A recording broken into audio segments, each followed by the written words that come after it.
My daughter's going to finish elementary school with about $150,000. I'm going to tell you how you can set up your kids as well. Canadian parents can open up an RESP, standing for Registered Education Savings Plan.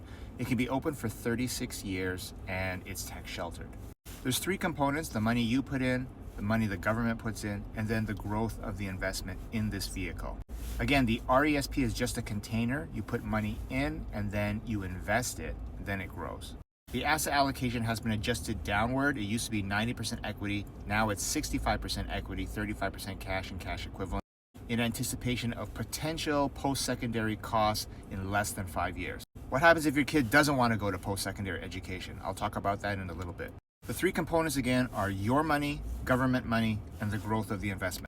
The parent or the grandparent can contribute, and they're known as the subscriber. So the subscriber can kick in up to $50,000 lifetime per child.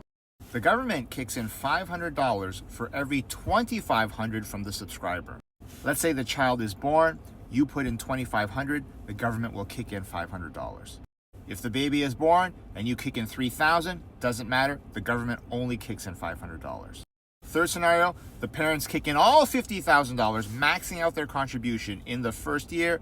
Government doesn't care, they kick in $500. So what parents tend to do is, in order to maximize the government grant, they put in $2,500 per year, making sure they get the $500 each and every year. The government portion maxes out at $7,200. So the government kicks in $500, $500, $500 until it hits $7,200. What happens if the child does not want to go to post-secondary? The subscriber can withdraw the $50,000 contribution that they made with no tax consequences. The government will take back their $7,200 in grants. This is called the Canadian Education Savings Grant. The remainder, if there is growth in the account, that can be put back into the subscriber's RRSP and be tax sheltered. So when you set this up and you contribute some money, the government will kick in some money, it grows. If the kid uses it for university, no problem. If it doesn't, it's kicked back to each of the owners. I mentioned earlier that most parents kick in $2,500 in order to get the $500 from the government every year, but that's not the most efficient way if you understand the time value of money, and this is a concept of money that most people don't understand. Money, when you invest it, has a lot of power when it's invested early. I always talk about investing as soon as you become an adult because that is how you get the most growth. So this is what we did. As soon as the child is born, that is when you want to maximize the contribution. You give it the most possible time to grow before potential post-secondary education costs. So there's two ways to do this. You can max out your contribution, $50,000, year zero, you get the $500 from the government, that's all you get, you grow it until the child goes to university. Or you figure out a certain number where you maximize the amount you put in, but you still qualify for all the $500 payments up until $7,200. And last but not least, you just contribute $2,500 a year. You don't care about maximizing. You get the $500 from the government till it maxes out at $7,200, and then you're done. The first and the second are called front loading. We did the second one, and I'll go over that right now. Before that, remember, we opened up the RESP as a self-directed brokerage account, otherwise known as a margin account. It's not managed by anyone else except for us. It's not a group RESP. There's no third party managing it. It's all us. That is how we keep the fees at an absolute minimum.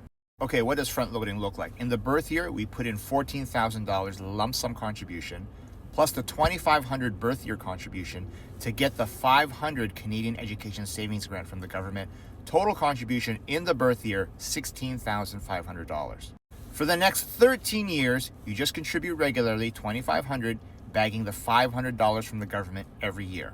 In the 14th year, you've already contributed $49,000. You put in the last $1,000. The government kicks in their last $200.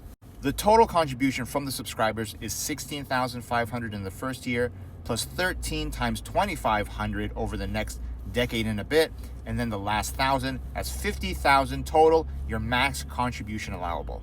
The max contribution from the government is $500 for 14 years, and in the last year, they kick in $200, $7,200 total. As elementary school comes to an end, you've kicked in around $49,000. The government has kicked in around $7,000, $56,000 total.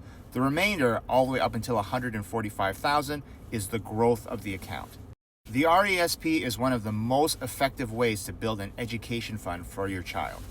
Again, if your kid doesn't want to go to university, the government takes their money back, you get your money back, no taxes, and then the remainder can be put into your RSP. Learn the lessons about money that your friends and family just don't know. Download my free newsletter linked off the bio. Good luck. Take care.